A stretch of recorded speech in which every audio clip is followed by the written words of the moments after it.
Oh, dahan-dahan lang. Alalayan mo ang lolo mo. Baka masagi ang fistula niya sa braso. Opo, Ma.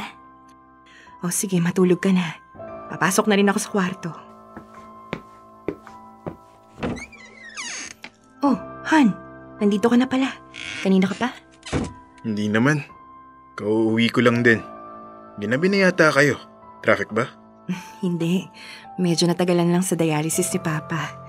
Nagpanibago rin kasi ang AV fistula, kaya ginabi na kami.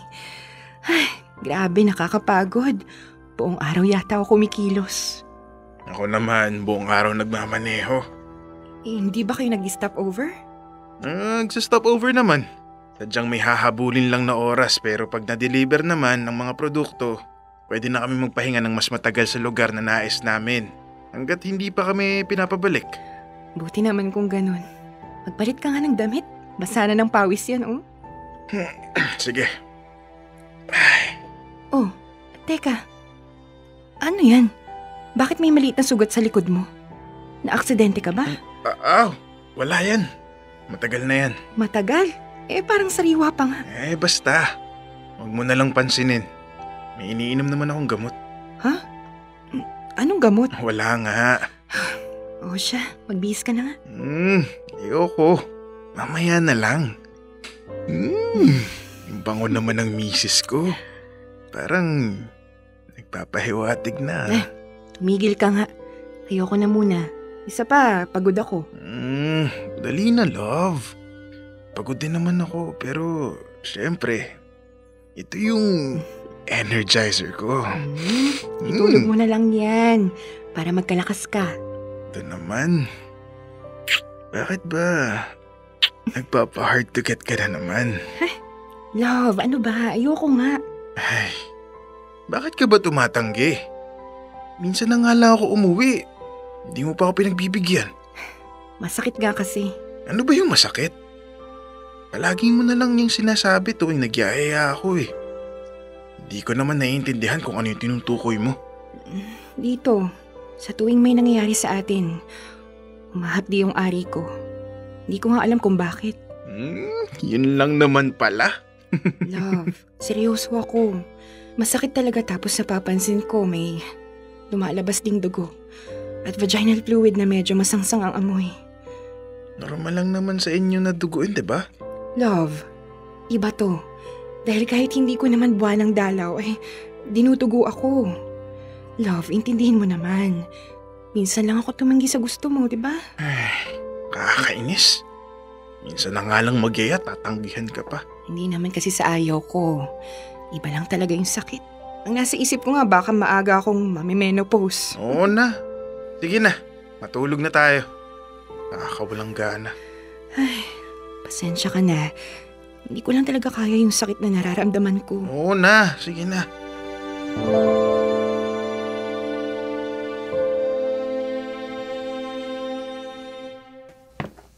Aalis ka na naman? Oo, love. May biyahe ulit kami. Bakit? Wala lang. Natanong ko lang. Siya nga pala. Baka hindi ako umuwi mamaya. Mag-i-stop over kasi kami. O sige. Mag-iingat kayo. Teka, ayos ka lang ba? Oo. Masakit lang yung lower part ko. Pero wala to. Sige, aalis na ako. Pakisarado na lang yung pintuan.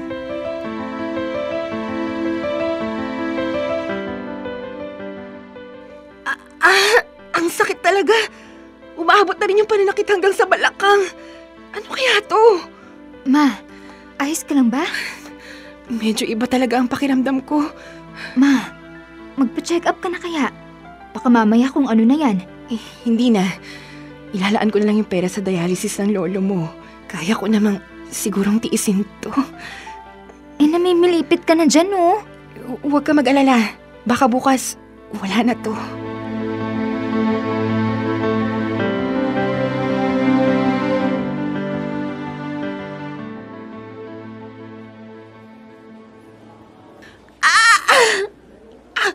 Ma, mahiga ka na lang muna. Ako nang bahalang kumausap kay doktora. Hindi. Gusto ko makausap si doktora. Gusto ko lang malaman kung ano yung tunay kong kalagayan dahil ilang buwan ko nang tinitiis ang sakit na to. Tawagan mo na lang yung papa mo para sabihin nasa ospital tayo. Nag-chat na po ako kay Papa. Papunta na raw po siya. Hintayin na lang natin. Mrs. Madrigal? Dok, Kumusta ang pakiramdam mo? ganun pa rin po, Dok. Ano po bang sakit ko?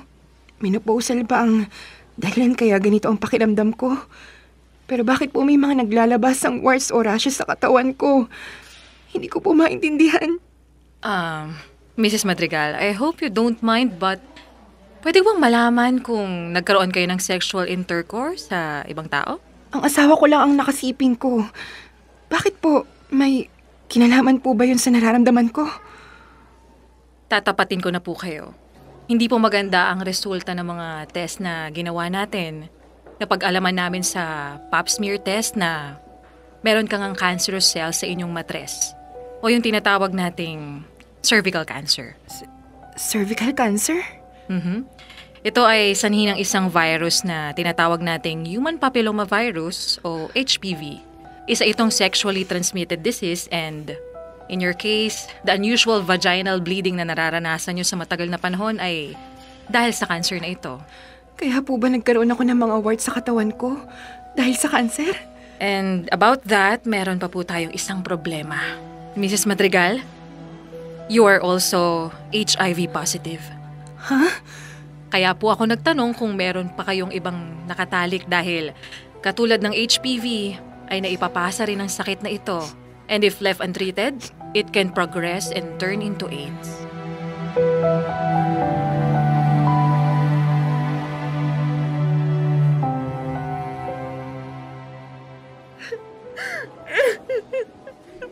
Ma, kumalma ka. At baka anong mangyari sa inyo? Love, kumusta ka? Ano ba nangyari? Love, bakit mo ko sinampal? May nagawa ba ako? Tapatin mo nga ako! Meron ka bang ibang nakakatalik bukod sa akin? Ano bang tanong yan? Soren! Sabihin mo ang totoo! Nakikipagtalik ka ba sa iba? Love, ano kasi? Ikaw ang asawa ko! Kaya wala akong ibang pwedeng pagdudahan kundi ikaw lang! Yung sugat bang nakita ko sa likod mo ay dahil sa sintomas ng HIV! Love, I'm sorry. Walang iya ka! Walang iya ka! Hayop ka! Napakababoy mo! Wala kang pusa! Ma, tama na! Love, patawarin mo ko. Nagtiwala ako sa'yo! Dahil akala ko busy ka lang sa trabaho pero iba pala ang tinatrabaho mo! Kaya pala i-stop over niyo sa trabaho! Dahil kung sino-sinong babae ang nakakasama mo! Kaya pala pilit mong itinatago yung nasa likod mo! Dahil ayaw mong matuklasan ko ang katotohanan na nakakuha ka ng sakit sa iba! Love, pakinggan mo muna ako. Ayokong masira ang pamilya natin. Ayoko nga. Doran! Sinira mo ang pamilya natin! Sinira mo ang buhay ko, Soren! May HIV na rin ako! Hinawaan mo ako ng sakit dahil hindi ka makontento! Ano? Pero alam mo yung nakakagulat? Hindi lang HIV yung nakuha ko. Nalaman ko na meron din akong cervical cancer. Kaya isang problema, nadagdagan pa. Ngayon mas lalo akong magdudusa. Ano, masaya ka na? Love, I'm sorry. Umalis ka sa harapan ko, Soren. Umalis ka. Love, please. Umalis ka na! Ma, tahan na.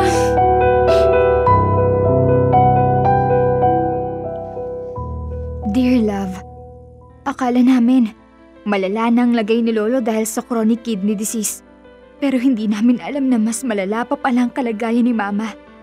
Nagalit kami kay Papa sa aming mga nalaman, pero wala na kaming magawa kundi ang harapin ang katotohanan. Sa paglipas ng mga araw, ay nagpabalik-balik kami sa ospital at ang mga komplikasyon na gawa ng cancer at HIV ay nagsilabasan. Kaya naman lalong nahirapang lumaban si Mama. Ang dating tagapag-alaga ng aming pamilya ay ang siyang nakaratay at hindi na makagalaw pa.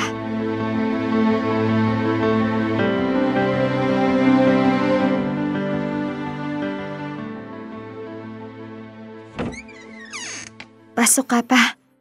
Gising na si Mama. Salamat, anak. Love, Anong ginagawa mo rito? Ayoko kita makita, umalis ka rito. love, dinalan kita ng paborito mong Loming Batangas. Hindi ko kailangan yan. O sige, ilalagay ko na lang dito sa table kung sakaling magutom ka. Love, balita ko, nahihirapan kang matulog. Gusto mo bang dalhin ko yung iba mong unan dito? Huwag ka na mag-abala. Sorry kung dahil sa akin, kaya ka nakaratay ngayon. Sorry kung nahawaan kita ng sakit. Love, kausapin mo naman ako. Alam mo yung nalaman mong may cancer ka ay mahirap nang tanggapin. Pero yung magkaroon ka pa ng HIV? Hindi ko na alam. Gulong-gulo na ako, Soren. Pakiramdam ko pasan ko ang mundo. Si Papa, may sakit. Ako rin may sakit. Tapos malalaman mo pang dahil sa asawa mo kaya nadagdagan ng suliranin mo. Kaya paano na? Paano na ako? Paano ko haharapin ang pagsubok ng sabay-sabay, Soren? Hindi ko na alam kung paano pa magiging malakas. Love, nagkamali ako at inaamin ko yun. Pero, bigyan mo pa ako ng isa pang pagkakataon. Hayaan mo. Patunayan ko na mahal kita. Mahal? Mahal ba ang matatawag mo dito, Soren? Nagdurusa ako dahil sa kasalanan mo. Natila ako pa ang naging tagasalo ng mga kalokohan mo. Alam mo, hirap na ako pero imbis na makatulong ka, dinadagdagan mo lang problema ko. Nagpakasaya ka. Oo. Pero yung naging kapalit na kasiyahan na yun, impyerno na natanggap ko. Love, patawarin mo ko.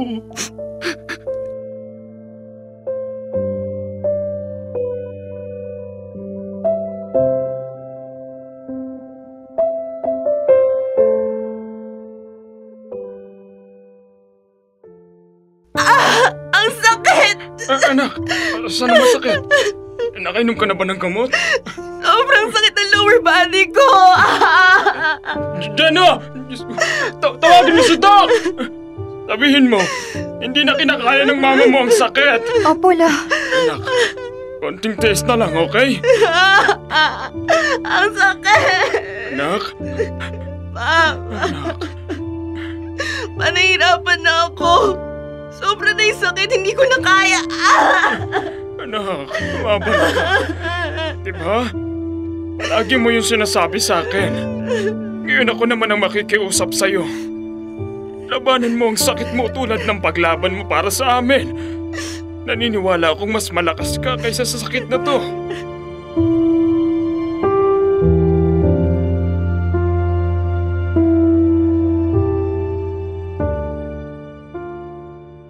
Patuloy ang pagkalat ng cancer cells sa kanyang mga organ kaya lumalala na rin ang pananakit. Nakontrol naman natin ang pagdami ng HIV sa kanyang katawan sa pamamagitan ng ART. Pero mga komplikasyon na dulot ng kanyang cancer ay hindi na natin kayang pigilan pa. I'm sorry pero ginawa na natin ang lahat. Nakadepende na lang sa kanyang katawan kung siya'y magtatagal pa. Kasalanan mo to! Kasalanan mo to! Diyos ko, ano itong nagawa ko?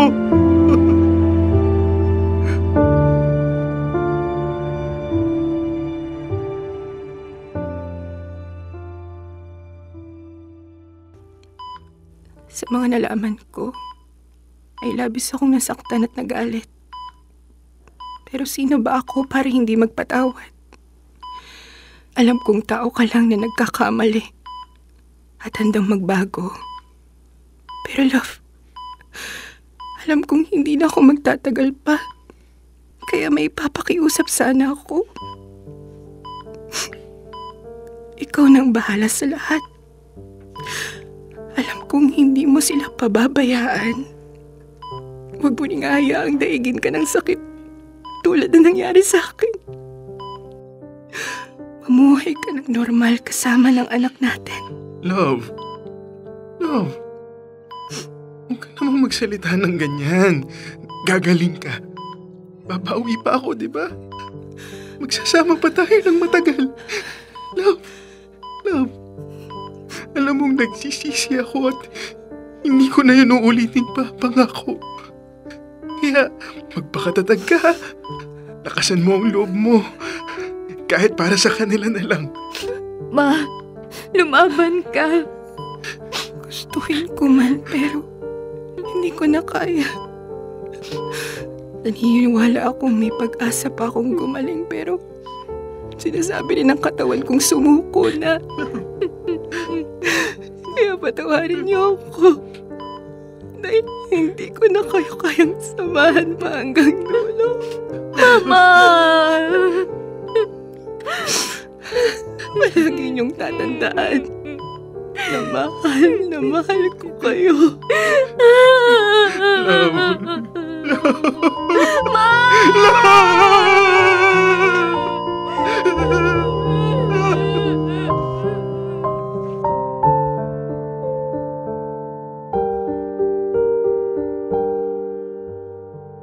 Dear Love, nang dahil sa mga komplikasyon at patong-patong na karamdaman ay hindi na kinaya ni Mama.